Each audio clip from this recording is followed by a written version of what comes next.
mostrar esse valor para o cliente, porque às vezes é muito claro para nós que trabalhamos com isso, mas para o cliente que tem uma visão de mundo completamente diferente, porque ele trabalha em outra área, ele talvez não tenha de cara identificado esse valor. Então, cabe a nós, profissionais, mostrar isso, e aí entra também as técnicas de negociação. Super. E aí, isso, inclusive, a gente eu tive um dia extra em Harvard com isso. Porque, assim, o programa de Harvard ele tem, acho que, 3 dias, uma coisa assim, e você Uhum, pode comprar um dia extra. E eu fiz isso quando eu fui, que eu peguei um dia extra que era um professor com o Deepak Malhotra. Ele tem um livro uhum, maravilhoso chamado Acordos Quase Impossíveis, ou algo desse tipo. E ele falou muito sobre isso, sobre cases, assim, super bacanas. Tinha um que era de médicos, que para um certo tipo de câncer de próstata que tem lá, que ele é um câncer de, sei lá, uma baixa taxa de crescimento, uma coisa que ele não é, enfim, pelas razões médicas lá, XPTO, que não importa agora, a recomendação médica padrão é não faça nada, deixa o negócio rolar, se isso crescer, se isso se complicar, a gente vai para uma operação, porque assim, você remover a próstata de uma pessoa, de um paciente que tem câncer de próstata é um negócio muito complicado, tem vários efeitos colaterais, então é uma coisa muito invasiva. A uhum. recomendação do especialista cirurgião que faz esse troço é não vamos fazer nada. E, no entanto, eles tinham esse case em que, dentro de um dado hospital lá, a maior parte dos pacientes ouviam o médico falando, balançava a cabeça e falando, dane-se, eu quero fazer a cirurgia. E aí, e olha só que coisa curiosa, né? Você tem um especialista dizendo para você, não faça. Você tem um especialista que se beneficia de fazer a cirurgia, porque ele vai ganhar dinheiro com você. Ele tá te falando assim, não faça isso. E, no entanto, as pessoas estão ignorando isso e falando, mas eu quero fazer de qualquer maneira. E por quê? Justamente por isso, porque a comunicação dos médicos, ao mostrar o valor daquela alternativa, não era boa o suficiente. Então, eles fizeram todo o trabalho para reestruturar essa comunicação para conseguir isso, que isso fosse mais efetivo. E teve resultados maravilhosos, um baita case. Ele menciona isso no livro e, assim, recomendo esse livro aí para quem quiser negociar melhor. É um livro pouco conhecido, mas que é muito interessante e que tem tudo a ver com o que você falou. Criar Uhum. valor não basta, a gente também precisa ser capaz de demonstrar valor. Perfeito. Excelente indicação. Esse eu ainda não li. Eu conheço, mas ainda não li esse livro. Já deixei aqui anotado.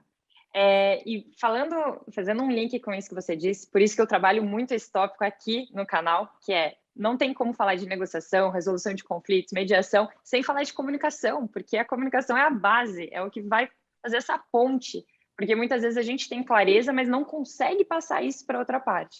E aí, segundo a sua experiência, o que você fala sobre a comunicação, só para fazer um fechamento aqui junto com a negociação?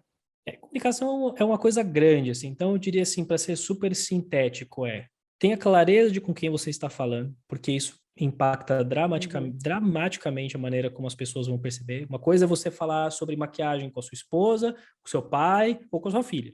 Tudo diferente. Tenha clareza do que você quer. As pessoas, em geral, quando vão conversar, elas saem falando um monte de coisa, mas não tem clareza do que elas querem. É um pouco daquela história do que você quer ter razão ou você quer ser feliz? Sabe? Esse negócio assim? Tipo assim, a uhum. pessoa chega lá, às vezes ela tá discutindo, ela nem sabe o que ela tá discutindo mais. Ela nem sabe o que ela quer mais. Então, assim, tenha muita clareza do que você quer, porque é essa clareza que vai te ajudar a tirar o que é desnecessário e focar no que importa. E a partir disso, escolha a melhor maneira de você ter essa interlocução, que é inclusive uma das etapas ali do método de Harvard. Quando você tem, por exemplo, uma negociação ou uma interação que tem muita gente, certos tipos de processo levam a certos tipos de resultado. Então, por exemplo, como é que a ONU ou o Congresso funcionam na hora de vocês comunicarem, discutirem um projeto de lei ou uma questão? Se cada pessoa que está lá levantar e falar assim, olha, eu tenho uma ideia, o negócio não vai. Não tem como, é gente Uhum. demais. Então, eles trabalham em cima do método chamado negociação de texto único. Uma pessoa propõe uma parada e a gente vai construindo ao redor desse negócio.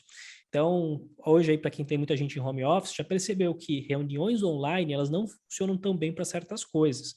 Coisas que são muito coparticipativas, que envolvem interação de é meio travado na reunião online. Então, assim, escolha a maneira a comunicação e o contexto adequado para o que você quer. Às vezes, um dado método faz sentido você se encontrar, às vezes faz sentido você ter uma ligação, às vezes faz sentido você mandar uma mensagem de texto, às vezes faz sentido cocriar, às vezes faz sentido você já levar uma proposta pré-pronta. Então, tenha clareza de que a maneira como esse contexto em que a comunicação acontece, ele influencia o resultado muito mais do que a gente imagina. Verdade. E isso em função também das minhas características e da outra pessoa, né? Para estar alinhando ali Super. em relação ao caso concreto. Perfeito. Muito bem colocado. E essa questão que você disse de ter clareza ajuda também a conseguir fazer uma coisa que é bem desafiadora, que é não levar para o lado pessoal, né? Então, se eu sei o que eu quero com aquela negociação, com aquela comunicação, eu vou conseguir filtrar um pouco as coisas que estão vindo, não levar para o lado pessoal e direcionar para onde eu realmente desejo. Não sei se você tem algo a acrescentar aqui em relação a isso. A única coisa que eu tenho a dizer é o ego é destruidor. Se você quer ter uma boa negociação, deixa o ego do lado de fora da sala. Porque se o objetivo for, eu quero ter razão, independentemente de qualquer coisa, já nasceu furado. Que Já absurdo! Quem esse cara pensa que é para falar comigo desse jeito? Exatamente. Provavelmente não vai te levar muito longe. Perfeito, André.